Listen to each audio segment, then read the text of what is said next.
Terima kasih Mbak Riri untuk waktunya. Saya akan coba share screen ya. Bismillahirrahmanirrahim.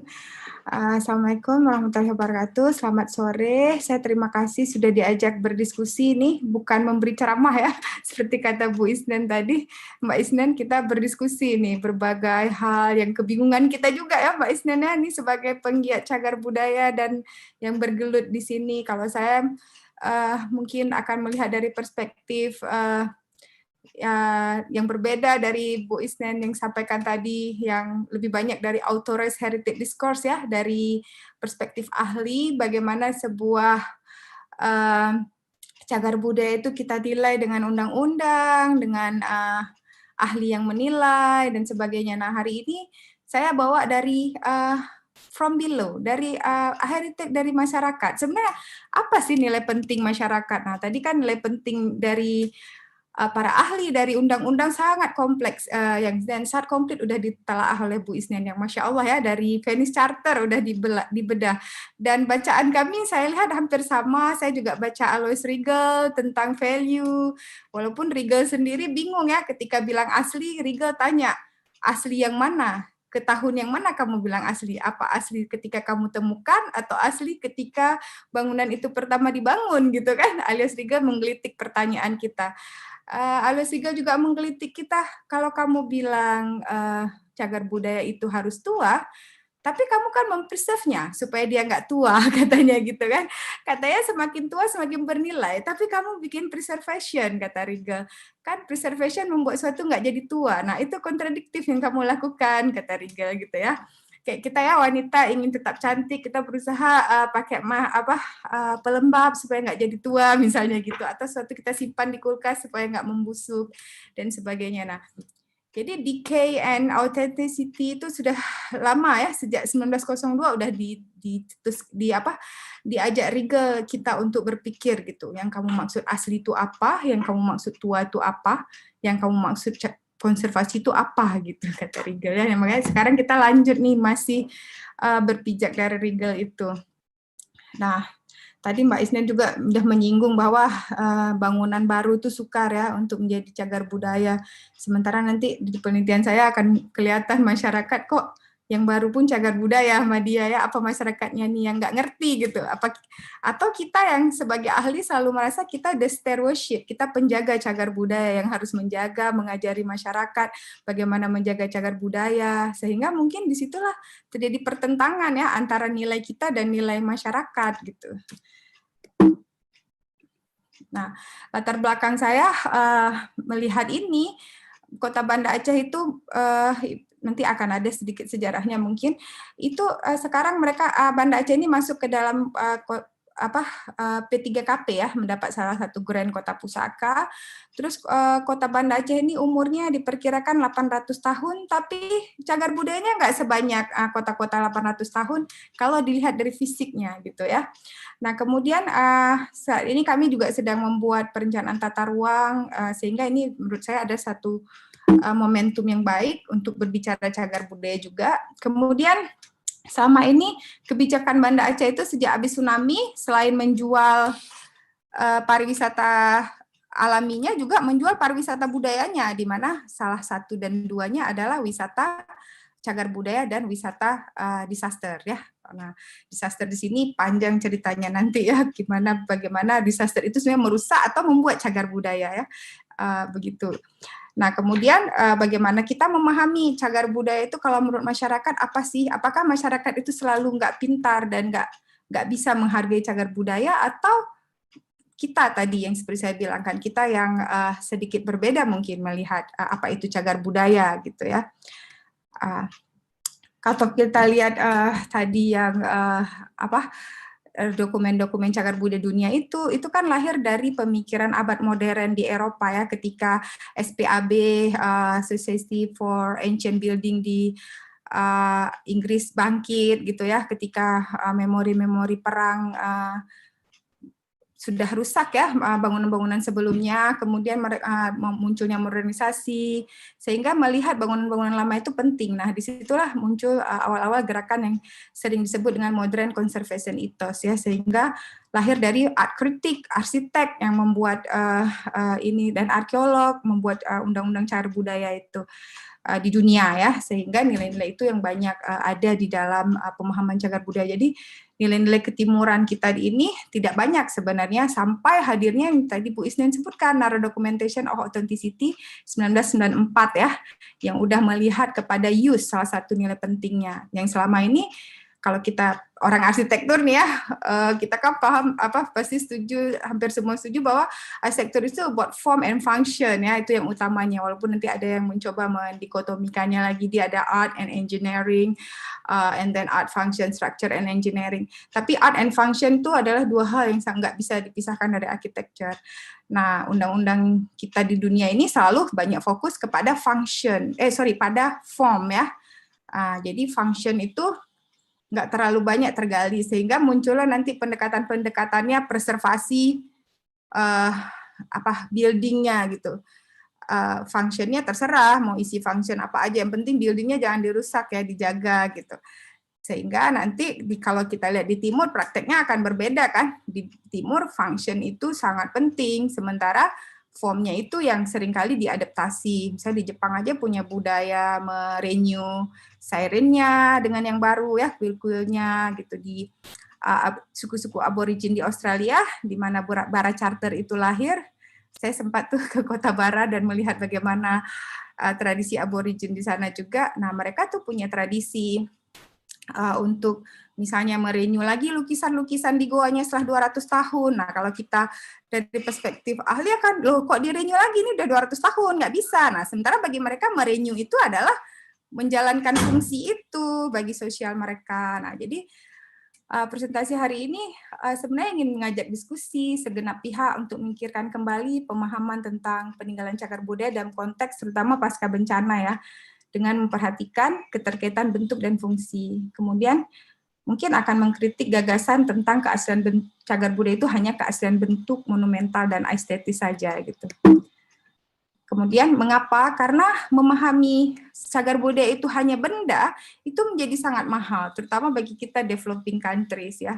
Kita nggak mampu bisa di saat misalnya seperti tsunami di Aceh, kita pikirkan bagaimana mengkonsep satu bangunan itu untuk asli, sementara di saat itu kita butuh emergensi seperti kesehatan, perumahan, dan sebagainya, livelihood ya.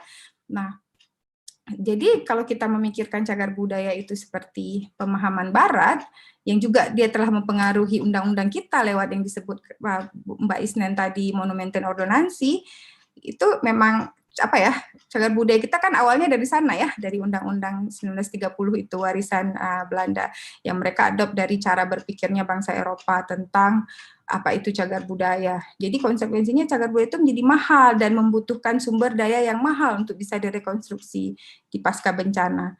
Kemudian ketika rusak unsur fisiknya dianggap hilang, sehingga kepentingannya suatu tempatnya lenyap, jadi sense of place-nya semua hilang. Begitu fisiknya hilang, seperti Bamiyan Buddha yang sudah dibom, udah hilang, nggak ada lagi. Berarti nggak ada lagi cagar budayanya di situ.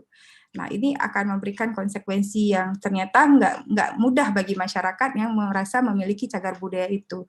Ketika kita bilang dia bukan cagar budaya lagi, akan ada konsekuensinya bagi emotional feeling mereka juga. Yang mungkin itu juga sangat penting ya bagi resiliensi masyarakat di pasca bencana gitu. Nah, sekilas tentang Banda Aceh. Banda Aceh ini panjang ceritanya, dari mulai syariat Islam, bencana, konflik, dan ini adalah tempat di mana Islamic learning, literatur ya, Aceh ini, kemudian 98%-nya Muslim, kemudian banyak sekali Islam mewarnai aspek kehidupannya, dan kalau kita ngomong Aceh itu sebenarnya secara fisiknya itu berubah-berubah juga sebenarnya. Jadi ketika ngomong heritage of Aceh itu bukan hanya heritage yang sekarang kita lihat di Oran ini, tapi bisa jadi sampai ke Melaka, sampai ke Padang, dan sebagainya sebenarnya. Nah, saya mengangkat 2 penelitian ya dalam presentasi hari ini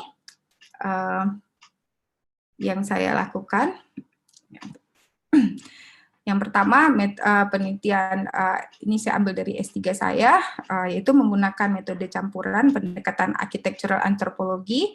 Saya mewawancarai in-depth interview dengan 160, semi-structured interview dengan 166 orang dan 9 kelompok yang saya wawancarai. Kemudian saya lakukan di 3 lokasi, di ikoniknya Architecture of Banda Aceh, menurut perspektif literatur framework yang saya bangun bahwa dari Smith 2006 dalam bukunya Use of Heritage, heritage is a cultural process yang akhirnya menghadirkan benda-benda heritage atau hal-hal yang kita sebut heritage. Jadi heritage itu bukan bendanya, tetapi heritage itu act-nya kita, tindakan kita untuk mengapresiasi sesuatu itu.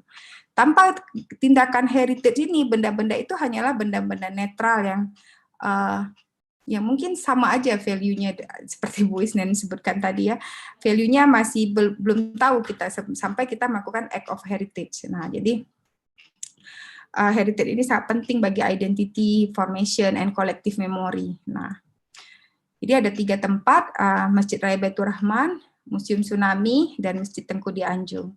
Nah, saya menanyakan beberapa pertanyaan utama, misalnya apa alasan mengunjungi tempat ini, pengalaman apa Anda mengunjungi ini, apa yang Anda ingat, apa arti bangunan ini bagi Banda Aceh, apa pentingnya, dan untuk Banda Aceh sebelum dan sudah tsunami, apa pentingnya bangunan ini. Akhirnya, apa yang membuat Banda Aceh ini berubah dan sejauh mana perubahannya, gitu ya, menurut masyarakat gitu. Di 3 lokasi ini. Nah, ini bangunan case study saya, Masjid Raya Baitur Rahman, Museum Tsunami, dan Masjid Tengku di Anjung. Nah, Masjid Raya Baitur Rahman ini juga adalah salah satu masjid yang atau bangunan heritage yang heritage menurut masyarakat, tapi nggak heritage menurut Authorized Heritage Discourse, karena nggak punya piagam heritage-nya. Belum pernah diakui oleh Departemen Pendidikan sebagai heritage karena nggak lolos ini sepertinya ya, nggak lolos kriteria penilaian karena tidak asli, karena dia terus berubah-berubah, tetapi fungsinya tetap sama Masjid Raya ini ya, fungsinya masjid sejak zaman Sultan Iskandar Muda. Fisiknya yang berubah tapi fungsi dan tempatnya tetap sama. Kemudian Museum Tsunami ini, nah ini juga berat untuk bisa diakui sebagai heritage karena dia baru, kontemporer, tapi sekarang dia menjadi second symbol of Banda Aceh, menjadi bangunan terpenting kedua setelah Masjid Raya di Banda Aceh. Yang ketiga adalah Pelanggahan. Masjid Pelanggahan ini masjid yang rusak karena tsunami dan kemudian direkonstruksi oleh BRR dengan meniru siluetnya tapi mengganti materialnya. Ini kira-kira sebaran orang-orang yang saya interview. Most of them memang Acehnese ya. Mereka tinggal lebih dari 8 tahun di Banda Aceh dan pendidikan mereka high school dan S1 rata-ratanya. Kemudian ini Masjid Raya Banda Aceh yang saya diskusikan tadi. Masjid Raya itu dulunya seperti ini, 1637, kemudian dibakar dan berubah diperkirakan seperti ini. Ini nggak ada dokumen aslinya, hanya rekayasa yang dibuat oleh Pak Ali Hashimi. Kemudian 1990 dibangun seperti ini oleh Belanda, kemudian 1936 oleh Belanda direhab menjadi 3, kemudian 62 menjadi 5 kubah, sekarang menjadi 7 kubah ditambah payung-payung lagi ya sekarang ya. Saya belum updatekan payung-payungnya di sini. Dan ini perubahan-perubahan fisik yang terjadi pada Masjid Raya Baitur Rahman. Kemudian Masjid Tengku di Anjung yang menjadi studi kasus saya, awalnya 1882 seperti ini, kemudian 1980 direhab seperti ini, 1990 direhab lagi menjadi seperti ini, ada yang bagian yang ditambahkan dari beton. Nah, kemudian yang ini tahun 2008 setelah tsunami. Siluetnya masih sama tetapi bahannya berbeda. Kenapa hal ini terjadi? Masjid Raya Baitur Rahman dibesarkan atau diperlebar untuk menampung lebih banyak lagi worshippers ya, lebih banyak lagi jamaah karena udah nggak cukup. Sampai penelitian saya 2012 sampai 2015 itu sebelum Masjid Raya diperlebar orang sampai sholat di tangga-tangga. Nah, kalau dia heritage kan nggak boleh dilebar-lebarkan lagi ya, karena itu akan merusak nilai keaslian bentuknya. Sementara masyarakat butuh tempat dan masyarakat kalau di Aceh itu kalau nggak di Masjid Raya istilahnya kesakralan itu akan berbeda. Karena air yang mengalir di Masjid Raya aja dalam penelitian etnografi saya bernilai beda dengan air keran yang mengalir di rumah saya. Air mengalir di Masjid Raya ini dianggap punya nilai kesucian, penyembuhan, bahkan ada setiap hari Senin dan Kamis orang memandikan anak-anaknya yang baru lahir di sini. Kemudian kalau ada yang sakit, mereka membawakan haul ke Masjid Raya. Nah, begitu juga dengan Masjid Tengku Dianjung. Air yang ada di sini juga berbeda. Masjid ini punya nilai yang berbeda, walaupun fisiknya udah seperti yang 2008 ini. Tapi bagi masyarakat tidak mengubah apapun. Nothing change.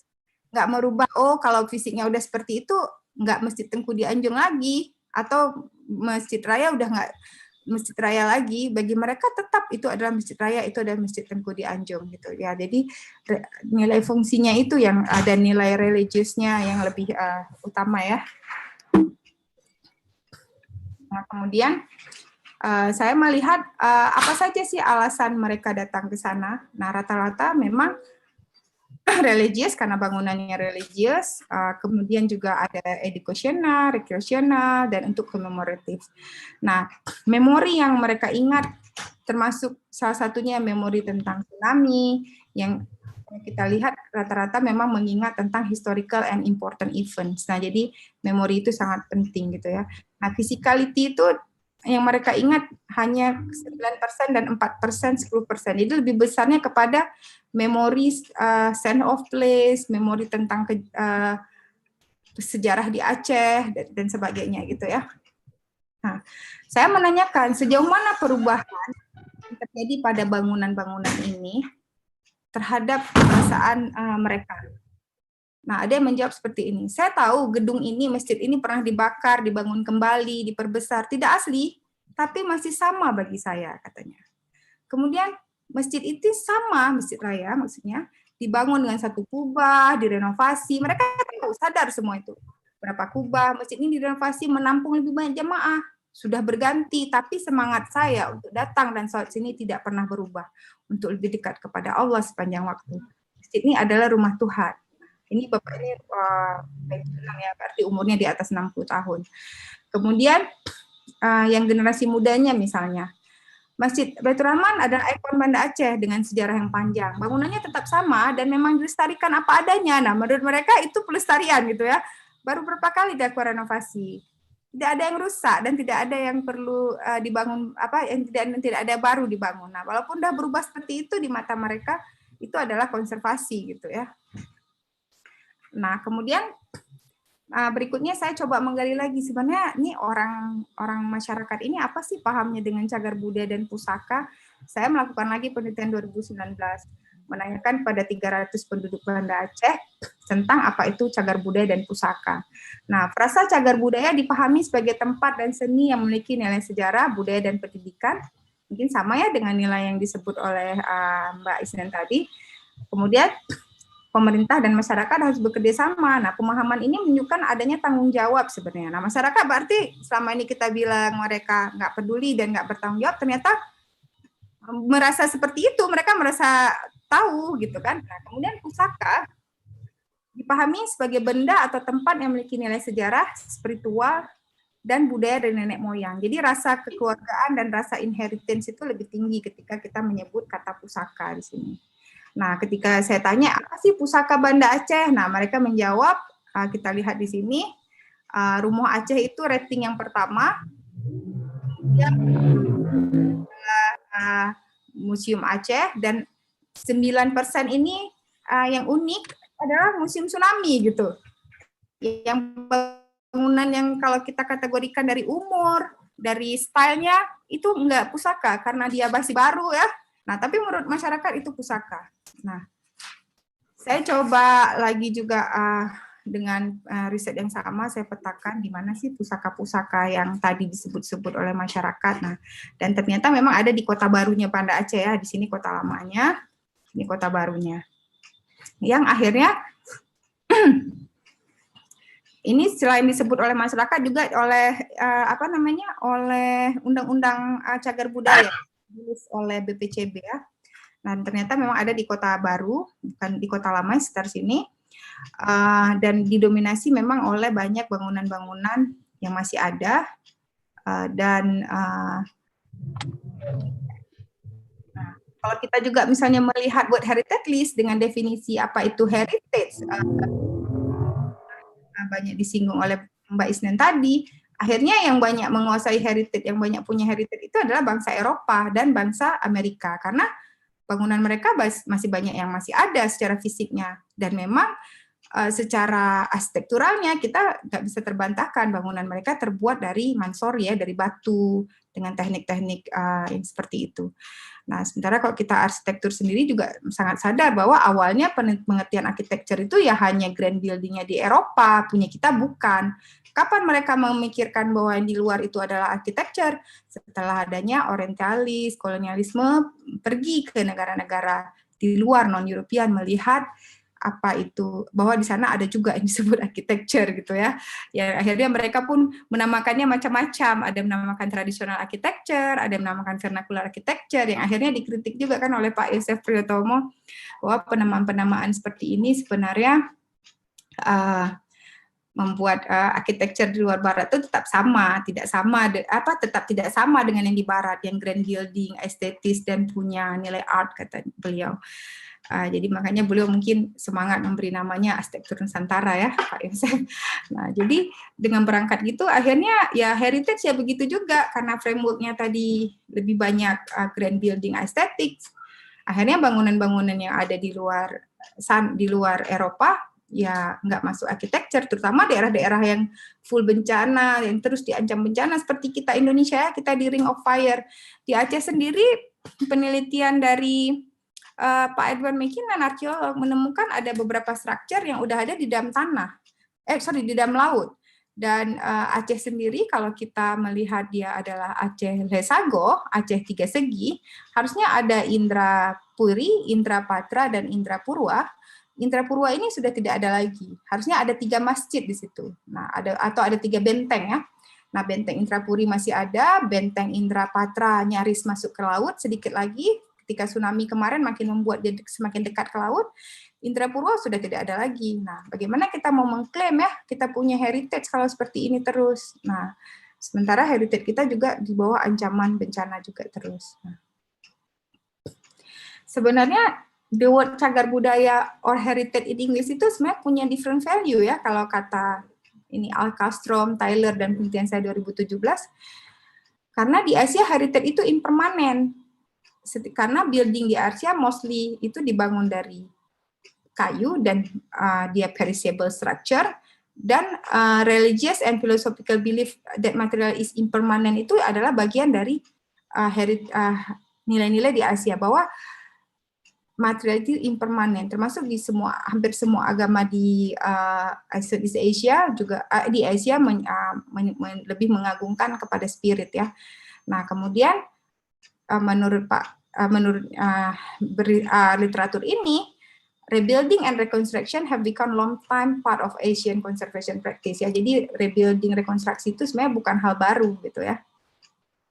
Nah, jadi kita lihatlah bagaimana statusnya kalau cagar budaya ini hanya dilihat dari keaslian bentuk. Adanya penghapusan Masjid Pelanggahan tadi yang udah berubah bentuk dari daftar heritage. Karena telah ada perubahan bentuk, maksudnya dia berubah bentuk karena materialnya berubah ya. Nah, jadi dia udah nggak heritage lagi. Nah, sehingga ada tanggapan yang saya kutip ini dari salah satu masyarakat yang saya interview di sana. Kita tidak mampu menyematkan bangunan ini, Masjid Pelanggahan. Kita sendiri malah hampir meninggal. Kita tidak bisa menjaga keaslian material. Penghapusan tersebut menghilangkan dana bagi masjid untuk memiliki dana pemeliharaan yang memadai. Nah, jadi ketika sudah dihapus masjid ini, akhirnya pembiayaannya dilanjutkan oleh masyarakat yang baru saja selesai dari tsunami ya, yang hanya 20% masyarakat yang selamat di sana. Dan kenapa behind the skin, kenapa masyarakat sangat menuntut masjid ini dibangun? Karena masjid ini adalah tempat memutuskan keputusan penting di Aceh itu. Masyarakat Aceh itu apa-apa di masjid gitu ya, apa-apa di tempat keagamaan atau menasah. Nah, jadi keberadaannya sangat dibutuhkan. Jadi kalau minta ditunda agar sampai ada dana untuk dibangun kembali, tentu resiliensi masyarakatnya akan semakin lama tertunda. Nah, jadi semakin cepat bangunan ini dibangun kembali, masyarakat bisa berkumpul, gathering bersama, memikirkan bagaimana hidupnya ke depan setelah tsunami, itu akan mempercepat resiliensi masyarakat ya, bouncing back-nya lagi. Nah, jadi saya mungkin ngebut sedikit nih memang, biar ada waktu kita diskusi. Jadi saran dan kesimpulannya, pentingnya cagar budaya itu tidak terletak pada aspek material atau bentuk, tetapi sebagian besar atau jika ada, atau jika memang tidak semua pada aspek non material, fungsi, kegiatan, sense of place. Dalam hal ini mungkin saya pribadi tidak bertentangan dengan pendekatan-pendekatan konservasi, misalnya preservasi, adaptive reuse yang mempertahankan bentuk tapi fungsinya terserah deh apa aja gitu, yang penting bentuknya. Nah, itu mungkin cocok. Misalnya kita lihat di barat ya, gereja sudah tidak digunakan, nggak apa-apa, gerejanya dipertahankan, tetapi isi di dalamnya udah berubah. Misalnya kayak di Venice juga kan akhirnya bangunan-bangunannya begitu asli, tapi masyarakatnya udah nggak mampu tinggal di sana lagi. Sudah sangat mahal sekali tinggal di Venice katanya. Dan mereka juga sudah tidak bisa mengembangkan mereka lagi, sehingga mereka pindah dari Venice. Jadi auranya udah nggak ada lagi gitu. Nah, sementara misalnya kita lihat di Asia, misalnya salah satu Varanasi yang dicontohkan oleh Francesco Bandarin, salah satu tokoh UNESCO di Asia, bahwa Varanasi itu kota yang mempertahankan budayanya, tapi mungkin bangunannya memang tidak seindah yang ada di Venice, tapi masyarakat masih mempertahankan budayanya. Sama seperti di Aceh mungkin. Masjid Raya Baitur Rahman akan sangat panjang, long route untuk bisa mendapatkan pengakuan sebagai heritage dari pemerintah Indonesia. Karena ketidakasliannya dan perubahannya terus. Tapi di hati masyarakat Aceh, kalau kita bilang itu bukan heritage, mungkin akan menangis ya. Seandainya mereka tahu gitu, tapi alhamdulillah mereka nggak tahu. Hanya kita yang ahli yang ngulik-ngulik peraturan tahu itu udah nggak masuk gitu. Bagi masyarakat, Masjid Raya itu adalah sumber resiliensi mereka. Mereka ketika bencana, daripada lari ke mereka akan lebih lari ke Masjid Raya. Saat konflik juga mereka memilih lebih lari ke Masjid Raya. Mungkin data-data itu saya nggak tampilkan di sini. Nah, jadi sangat besar artinya. Jadi mereka tidak melihat masjid itu asli atau tidak, tapi masjid itu ada di lokasi yang sama gitu. Nah, seandainya pun saya suka joking kadang di dalam interview dengan interview saya waktu itu, Bu, kalau misalnya nih nggak diubah nih Bu, bentuknya tetap dipertahankan, tapi jadi shopping mall nih, nggak masjid lagi. Oh, nggak bisa katanya. Dia harus tetap masjid. Nah, jadi begitulah pentingnya arti fungsi, arti kesejarahan, sense of place suatu tempat, habitus ya, suatu tempat itu bagi masyarakat gitu. Sehingga sekarang beberapa diskusi tentang Masjid Raya itu beberapa ahli menyarankan udah Masjid Raya supaya masuk ke dalam list of heritage diganti lagi atapnya agar balik lagi pakai sirap, diperbaharui lagi dikembalikan lagi unsur-unsurnya. Nah, itu balik lagi ke debat Rigel. Kalau kamu bilang asli yang mana? Kenapa nggak balikin aja ke segitiga lapis yang dulu gitu kan? Kenapa harus pakai yang kolonial style, dirubuhkan aja diganti dengan yang atap 3 lapis kembali asli dia. Atau yang mana? Yang asli yang mana gitu. Nah, sehingga disinilah yang menggelitik sekali nilai-nilai yang seperti Mbak Isnin bilang tadi. Kita mau pakai nilai yang mana gitu. Nah, jadi nilainya yang mana gitu ya. Nah, kemudian misalnya kayak saya sudah singgung juga tadi adaptive reuse, penggunaan kembali, perlu juga mempertimbangkan adaptive reform ya. Perubahan bentuk namun mempertahankan fungsi untuk bangunan-bangunan pasca bencana yang sudah tidak mungkin dipertahankan keaslian bentuknya karena perlu biaya, waktu, urgensi lainnya untuk rehab rekon ya. Namun bangunan ini tetap punya nilai values-nya. Sejarahnya nggak akan terhapus kalaupun bendanya sudah berubah. Kira-kira begitulah kalau masyarakat bisa ngomong. Oke, masjidnya udah nggak seperti dulu dari kayu, tapi kami malah lebih nyaman gitu katanya. Nggak kehujanan lagi, lebih nyaman. Anak-anak bisa bermain di teras yang bersih. Kami juga nggak merasa tidak nyaman dengan kondisi yang sebelumnya katanya. Dan kalau kita lihat sendiri juga dalam tradisi-tradisi yang lain atau di tempat lain memang misalnya Masjidil Haram saja yang terus berubah untuk mempertahankan worshipper-nya. Nah, ini kan juga mendapat kritik ya dari dunia bahwa Arab Saudi tidak menjaga heritage-nya. Padahal Arab Saudi kalau kita ikut dalam perspektif ini justru menjaga heritage-nya agar tetap bisa digunakan gitu. Jadi guna itu menjadi salah satu nilai yang sangat penting juga. Selain tadi nilai-nilai pendidikan, keaslian bentuk, kalau tidak digunakan tentu masyarakat tidak feel attachment ke sana. Ini karena digunakanlah makanya dia feel sangat attached ke benda itu. Nah, kemudian menurut saya juga ya untuk menghindari apa ya, yang mana sih cagar budaya, yang mana yang bukan. Nah, ini agak agak berbeda sedikit dari diskusi sebelumnya, maksudnya extended-nya dari diskusi sebelumnya, bahwa perlu juga nih kita memikirkan ya bersama-sama bahwa kalau kita memang mau menjaga cagar budaya ini mungkin perlu dipikirkan kita memasukkan titik-titik cagar budaya yang mana itu ke dalam RT RW supaya kejadian misalnya seperti di Banda Aceh yang terjadi saat ini, misalnya ketika sudah tidak ada lagi unsur fisiknya di sekitar Kampung Jawa dan Kampung Pandai itu dekat masjid Pelanggahan tadi di All Kota Banda Aceh tadi, saya pulang ke ini ya, ke sini. Nah di sekitar sini. Nah, ini kan New Banda Aceh ya. Nah, sini udah nggak ada lagi bekas-bekas kerajaan Aceh zaman dulunya. Udah rusak karena bencana dan sebagainya. Yang hanya ada batu-batu nisan yang sudah berserakan di sini. Apalagi pasca tsunami 2004 kemarin. Batu-batu nisannya ada yang udah jungkir balik, bahkan ada makam raja di sini yang batu nisannya udah kebalik-balik dan BPCB udah berusaha juga menyusunnya kembali. Nah, di sini dianggap udah nggak ada lagi bangunan. Jadi agak conflicting gitu ya. Ketika bilang heritage itu harus ada bangunannya, membuat ketika nggak ada bangunan itu menjadi hampa. Nah, akhirnya di sini jadikan area pembuangan IPAL ya di Banda Aceh, di daerah Kota Raja Lama ini. Sehingga muncullah kritik kenapa dibangun di situ dan sebagainya. Inilah problemnya ketika kita melihat pada hanya keaslian bendanya dan bendanya ada, akan menimbulkan konflik-konflik di masyarakat, sehingga kita akan terus berperang nih dengan masyarakat mungkin jika seperti ini. Nah, oleh karena itu, setuju sekali dengan Bu Isnen tadi, perlu pelibatan masyarakat dan perlu juga kita mengerti, memahami cara masyarakat melestarikan bangunan mungkin ya. Nggak selamanya mungkin yang kita dari ahli ini adalah yang paling tahu, bisa jadi sebenarnya mereka juga punya kemauan gitu, cuman caranya saja yang berbeda gitu. Nah, perlu juga dengan mempertimbangkan ini, perlu mungkin nanti kita berpikir titik-titik cagar budaya yang sudah kita sepakati bersama, termasuk yang masih ada bendana dan tidak, itu menjadi tempat penting gitu. Misalnya kayak di Kampung Jawa tadi, bendanya sudah tidak ada lagi. Istananya nggak ada di sana, istana kerajaan Acehnya. Tapi tempat itu masih tempat penting bagi masyarakat Aceh, walaupun bendanya sudah tidak ada lagi.